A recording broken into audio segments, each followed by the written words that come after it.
जय श्री राम, जय श्री कृष्णा, राधे राधे। श्री जी चैनल में आप सभी श्रोताओं और सखियों का हार्दिक अभिनंदन है। कल हमने जाना था कि मुनि वाल्मीकि चित्रकूट पर्वत की बहुत महिमा का बखान करते हैं और बताते हैं कि वहाँ मंदाकिनी नाम की एक नदी भी स्थित है। प्रभु श्री राम अपने छोटे भाई लक्ष्मण के साथ मंदाकिनी नदी में स्नान करते हैं।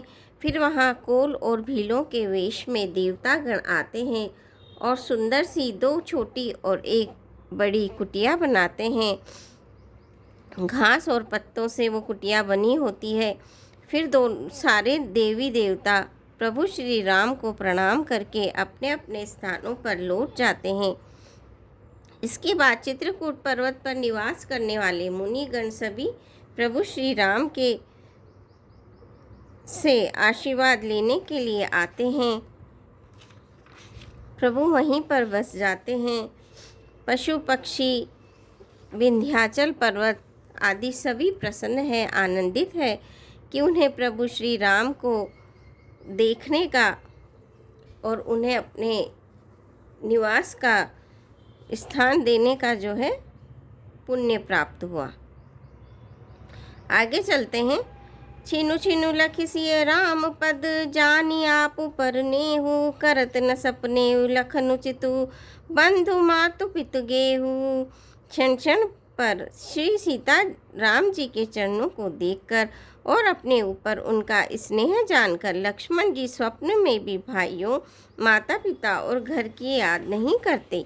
श्री रामचंद्र जी के साथ सीता जी, अयोध्यापुरी कुटुंब के लोग और घर की याद भूलकर बहुत ही सुखी रहती हैं। क्षण क्षण पर पति श्री रामचंद्र जी के चंद्रमा के समान मुख को देखकर वे वैसे ही परम प्रसन्न रहती हैं जैसे चकोरी चंद्रमा को देखकर। स्वामी का प्रेम अपने पति नित्य बढ़ता हुआ देखकर सीता जी ऐसी हर्षित रहती हैं जैसे दिन में चकवी सीता जी का मन श्री रामचंद्र जी के चरणों में अनुरक्त है। इससे उनको वन हजारों अवध के समान प्रिय लगता है। प्रियतम श्री रामचंद्र जी के साथ पर्णकुटी प्यारी लगती है। मृग और पक्षी प्यारे कुटुंबियों के समान लगते हैं। मुनियों की स्त्रियां सास के समान, श्रेष्ठ मुनि ससुर के समान और कंद मूल फलों का आहार उनको अमृत के समान लगता है। स्वामी के साथ सुंदर साथरी कुश और पत्तों की सेज सैकड़ों कामदेव की सेजों के समान सुख देने वाली है। जिनके कृपा पूर्वक देखने मात्र से जीव लोकपाल हो जाते हैं, उनको कहीं भोग विलास मोहित कर सकते हैं। जिन श्री रामचंद्र जी का स्मरण करने से ही भक्त जन तमाम भोग विलास को तिनके के समान त्याग देते हैं, उन श्री रामचंद्र जी की प्रिय पत्नी और जगत की माता सीता जी के लिए भोग विलास का त्याग कुछ भी आश्चर्य नहीं है। सीता जी और लक्ष्मण जी को जिस प्रकार सुख मिले, श्री रघुनाथ जी वही करते और कहते हैं। भगवान प्राचीन कथाएं और कहानियाँ कहते हैं और लक्ष्मण जी तथा सीता जी अत्यंत सुख मान कर सुनते हैं। जब जब श्री रामचंद्र जी अयोध्या को याद करते हैं, तब तब उनके नेत्रों में जल भर आता है। माता पिता, कुटुंबियों और भाइयों तथा भरत के प्रेमशील और सेवा भाव को याद करके कृपा के समुद्र प्रभु श्री रामचंद्र जी दुखी हो जाते हैं, किंतु फिर कुछ समय समझकर धीरज धारण कर लेते हैं। श्री रामचंद्र जी को दुखी देखकर सीता जी और लक्ष्मण जी भी व्याकुल हो जाते हैं, जैसे किसी मनुष्य की परछाई उस मनुष्य के समान ही चेष्टा करती है। तब धीर, कृपालु और भक्तों के हृदयों को शीतल करने के लिए चंदन रूप रघुकुल को आनंदित करने वाले श्री रामचंद्र जी प्यारी पत्नी और भाई लक्ष्मण की दशा देखकर कुछ पवित्र कथाएं कहने लगते हैं, जिन्हें सुनकर लक्ष्मण जी और सीता जी सुख प्राप्त करते हैं।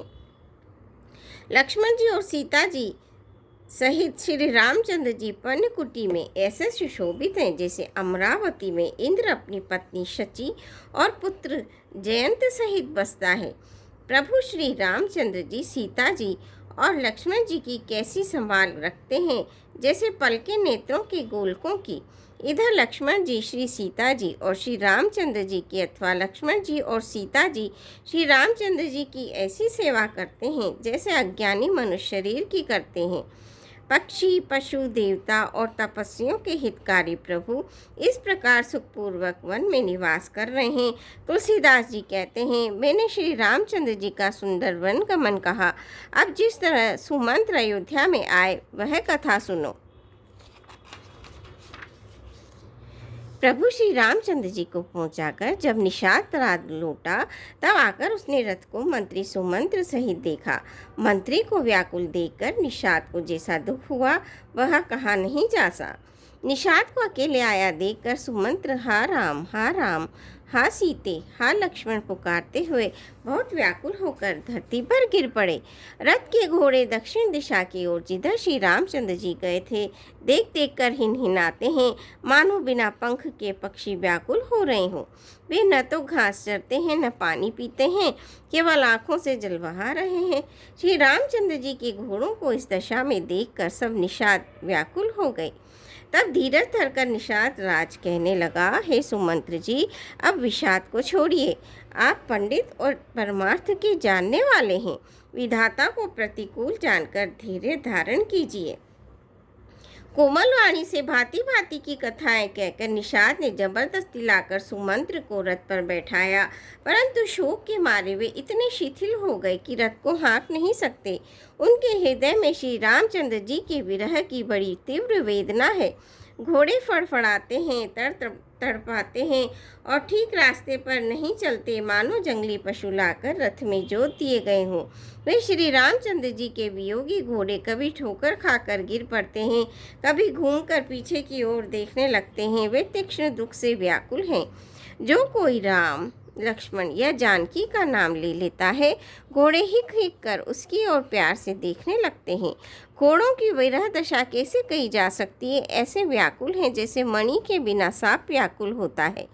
मंत्री और घोड़ों की दशा देखकर निषाद राज विषाद के वश हो गया।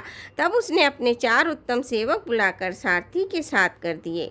निषाद राज गुह सारथी सुमंत्र जी को पहुंचाकर विदा करके लौटा। उसके विरह और दुख का वर्णन नहीं किया जा सकता। वे चारों निषाद रथ लेकर अवध को चले।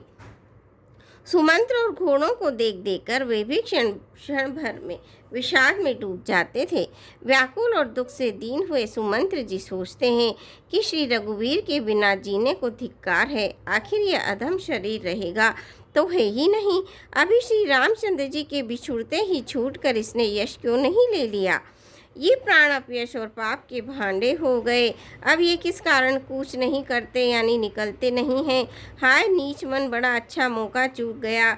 अब भी तो हृदय के 2 टुकड़े नहीं हो जाते। सुमंत्र हाथ मलमल कर और सिर पीट पीट कर पछताते हैं, मानो कोई कंजूस धन का खजाना खो बैठा हो। वे इस प्रकार चले मानो कोई बड़ा योद्धा वीर का बाना पहनकर और उत्तम शूरवीर कहलाकर युद्ध से भाग चला हो। विप्र विवेकी वेद विद समंत साधु सुजाति, जिमि धोके मदपान कर सचिव सोचते भांति। सियापति रामचंद्र की जय, पवन पुत्र हनुमान की जय। मंगल भवनी अमंगल हारी, दबौ सुदशरथ अजर बिहारी। दीन दयाल विरद संभारी, हरौ नाथ मम संकट भारी। श्रोताओं, आज के लिए बस इतना ही। कल फिर आपसे भेंट होगी। धन्यवाद।